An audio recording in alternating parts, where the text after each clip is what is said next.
बिस्मिल्लाहिर्रहमानिर्रहीम। आज हम एक प्रॉब्लम देखेंगे जिसमें हम थेवेनिन इक्विवेलेंट सर्किट फाइंड करेंगे और उस प्रॉब्लम में हमारे पास डिपेंडेंट सोर्सेज होंगे तो उसको हम सॉल्व करने की कोशिश करेंगे। तो ये हमारे पास प्रॉब्लम है जिसमें हमारे पास सोर्सेज है। ये एक सोर्स है और ये दूसरा सोर्स है। और फिर जो है ये रजिस्टर 5 ओम 3 ओम और ये 4 ओम है। इसकी जो वैल्यू है वो 6 वोल्ट है। तो ये हमारे पास एक नेटवर्क है और कहता है कि इसमें इक्विवेलेंट सर्किट जो है इसका फाइंड करे। तो इक्विवेलेंट सर्किट में हम सबसे पहले जो फाइंड करते हैं वो आरटीएच फाइंड करते हैं जो थेवेनिन रेजिस्टेंस है। तो थेवेनिन रेजिस्टेंस के लिए हम टर्न अप करते हैं सोर्सेस को, जो इंडिपेंडेंट सोर्स है उसको टर्न अप करते हैं। अगर करंट सोर्स उसको ओपन सर्किट और अगर वोल्टेज सोर्स हो उसको शॉर्ट सर्किट करते हैं। तो ये हमने वोल्टेज सोर्स को शॉर्ट कर दिया और ये डिपेंडेंट सोर्स है। तो इस डिपेंडेंट सोर्स की वजह से हम यहाँ पे एक पॉइंट ए बी और ए बी जो टर्मिनल ए बी है उस पर हम एक वी नॉट ले लेंगे जिसका 1 वोल्ट हम कंसिडर करेंगे यहाँ पे। तो इसके बाद हम आरटीएच फाइंड करेंगे क्योंकि आरटीएच हम इस एरिया में फाइंड करेंगे। तो डिपेंडेंट सोर्स की वजह से हम यहाँ पे वी नॉट कंसिडर करेंगे 1 वोल्ट। तो RTH is equal to V not divide by I not. तो वी नॉट हमारे पास जो है वो नॉन है 1 वोल्ट है और आई नॉट जो है वो हमारे पास मालूम नहीं है। तो आई नॉट हम फाइंड करेंगे इस आरटीएच को फाइंड करने के लिए। आई नॉट जो है जो वी नॉट से करंट जाता है तो वो हमारे पास आई नॉट है। तो हम यहाँ पे ये नोड ले लेंगे, नोड 1 और ये नोड 2। तो हम इस पे भी केसीएल अप्लाई करते हैं नोड 1 पे। तो केसीएल हमें क्या कहता है कि summation of current entering is equal to summation of current leaving the node. तो ये हमारे पास जो है I1 भी करंट लीव कर रहा है नोड 1 को और IX भी लीव कर रहा है नोड 1 को और 1.5 IX जो है वो एंटर कर रहा है। तो 1.5 IX is equal to I1 plus IX। तो इसके बाद जो है ये मतलब करंट एंटरिंग और ये करंट लीविंग है हमारे पास। तो इसको हम एक साइड पे लेके जाते हैं 1.5 IX minus I1 is equal to 0। तो 0.5 IX बन जाएगा क्योंकि 1.5 IX माइनस IX जो है इससे 0.5 IX आ जाएगा और ये आ जाएगा minus I1 is equal to 0। अब हम जो है ये हमारे पास I है तो ओम लॉ जो हमें कहता है I is equal to V by R। तो उस तरह से हम इसको लिखते हैं V बाई R फॉर्म में। तो IX जो है हमारे पास ये है। तो इसमें हमारे पास जो आएगा वो होगा V1। यहाँ पे जो वोल्टेज है इसको हमने ले ली V1 माइनस 1 क्योंकि इस एरिया में जो वोल्टेज है वो 1 वोल्ट है एंड डिवाइडेड बाई 3 और ये रेजिस्टर। तो ये हो जाएगा V1 माइनस 1 डिवाइडेड बाई 3। तो ये हमारे पास IX आ गया और अब जो हमारे पास I1 है वो है V1 ये और माइनस 0 क्योंकि यहाँ पे वोल्टेज जो है वो 0 है डिवाइड बाई R जो है 5 ओम है। तो ये हमारे पास आ गया 5 ओम इज इक्वल टू 0। अब हम इसको सॉल्व करेंगे फर्दर। ये 0.5 को V1 से मल्टीप्लाई करेंगे 0.5 V1 आ जाएगा माइनस 0.5 आ जाएगा डिवाइड बाई 3 दोनों का है तो वो लिख देंगे minus V1 divide by 5 is equal to 0।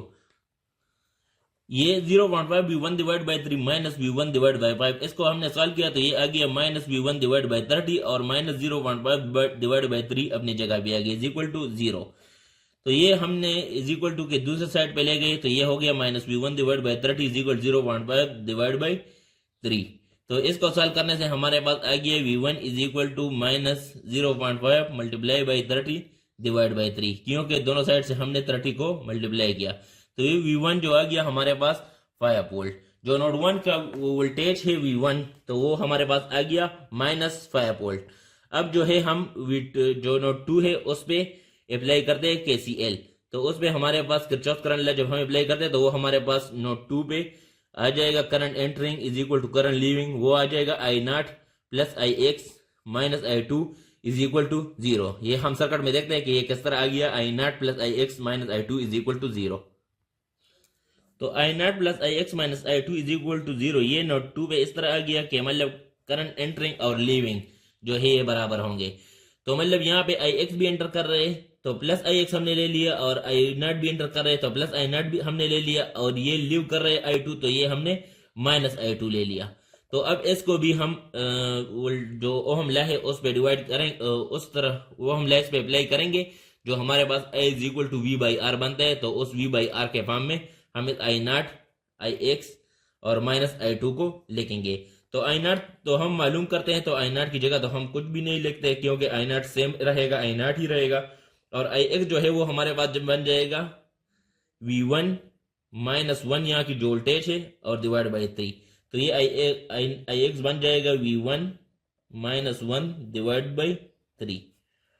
और फिर उसके बाद जो I2 है, I2 बन जाएगा V2 -0 डिवाइड बाई 4, तो ये बन जाएगा V2 -0 डिवाइड बाई 4।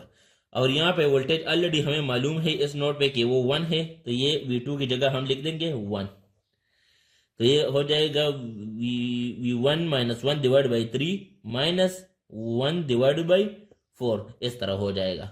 अब हम देखते हैं इसको नीचे, ये हमारे पास हो गया I naught plus V1 -1 divide by 3 -V2 -0 divide by 4। ये मैंने ऊपर आपको समझा दिया कि किस तरह आ गया। तो V1 जो है ऑलरेडी हमने फाइंड किया है -5 वोल्ट, तो ये हम -5 वोल्ट पे चेंज कर लेंगे और -1 डिवाइड बाई 3।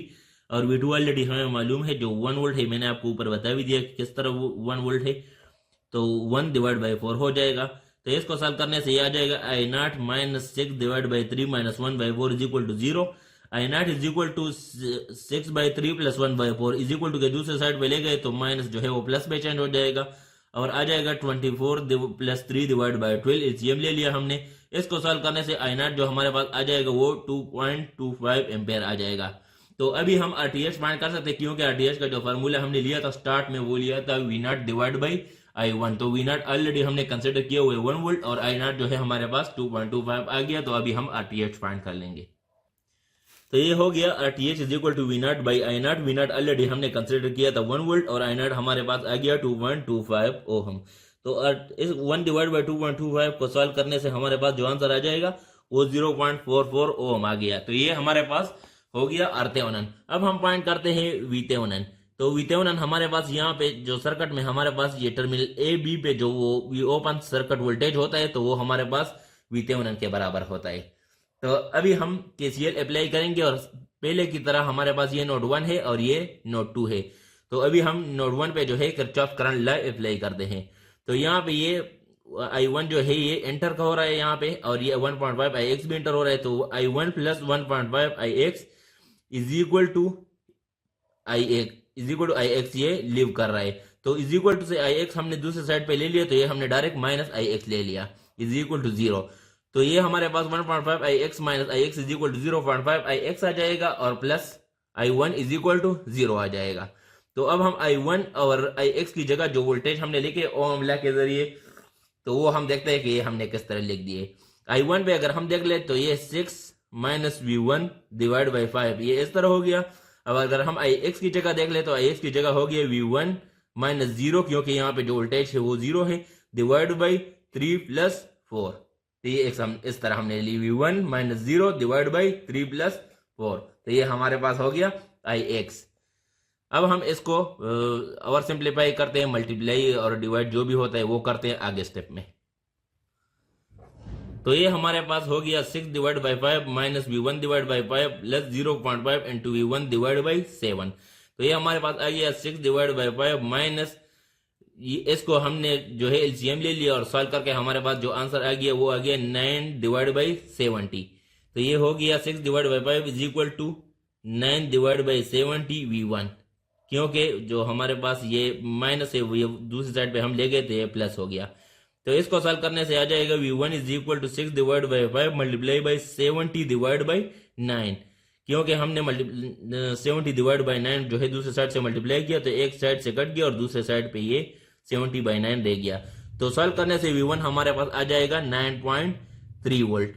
तो V1 ऑलरेडी हमने नोड 1 पे अभी फाइंड किया है जो कि 9.3 वोल्ट आया है। अब हम IX फाइंड करते हैं कि हमारे पास जो करंट है वो क्या है क्योंकि हम जो 4 ओम रेजिस्टर है उसके अक्रॉस अगर हम V फाइंड करें वोल्टेज फाइंड करें तो वो वोल्टेज V वोल्टेज होगा हमारे पास। तो IX पर ऑलरेडी हमने पहले देखा है कि IX का जो ओम लॉ बनता है तो वो बनता है V1 minus 0 divide by 3 plus 4। इससे पहले जब हमने देख लिया तो वो मतलब यहाँ पे IX की जो हमने फाइंड किया है वो एज इट इज यहाँ पे आ जाएगा और ये V1 ऑलरेडी हमने फाइंड किया 9.3 वोल्ट और डिवाइड बाई 7। तो ये हो गया IX is equal to 1.33 ampere. तो हमारे पास V1 भी फाइंड हो गया और Ix भी फाइंड हो गया जो कि 1.33 एम्पेयर है। अब हम फाइंड करेंगे VThevenin को। तो VThevenin हमारे पास हो गया जो कि 4 ओम रेजिस्टर के अक्रॉस हम फाइंड करेंगे, वो है Ix into R। तो Ix हमारे पास ऑलरेडी मालूम है 1.33 एम्पेयर और R जो है हमारे पास 4 ओम है।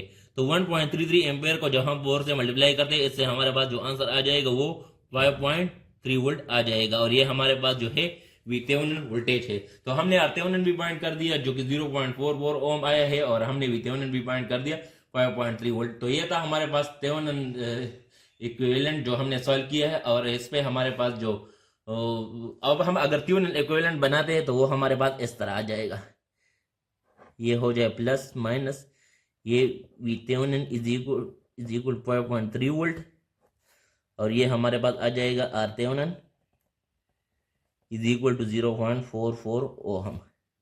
ये हमारे पास रह जाएगा टर्मिनल ए, ये हमारे पास रह जाएगा टर्मिनल बी।